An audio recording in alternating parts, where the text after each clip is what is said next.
The shooting that took place in Farmington, New Mexico on Monday morning has left the community in shock and grief. 3 people were killed and 6 others injured, including 2 police officers, after an 18-year-old gunman opened fire at random as he roamed the neighborhood with at least 3 guns. The suspect was shot dead by police after a brief chase.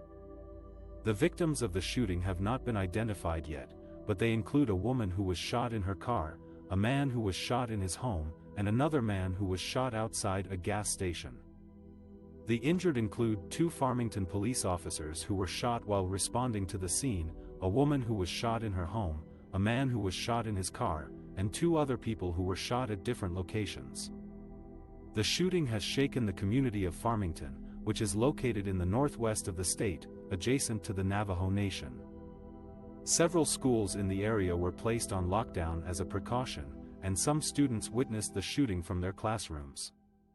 The lockdown was lifted after the suspect was killed.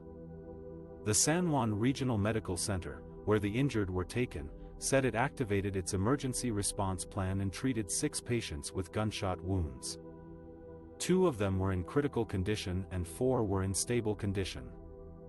The hospital also offered counseling services to anyone affected by the shooting. The Farmington Police Department said it was working with federal and state agencies to investigate the motive and background of the shooter, who has not been named yet.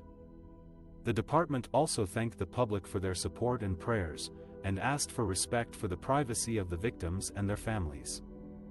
The shooting has also sparked calls for action on gun violence prevention from local and national leaders. New Mexico Governor Michelle Lujan Grisham said she was heartbroken by the senseless violence and urged lawmakers to pass common-sense gun safety measures. Senator Martin Heinrich said he was outraged by the shooting and called for an end to the epidemic of gun violence in America.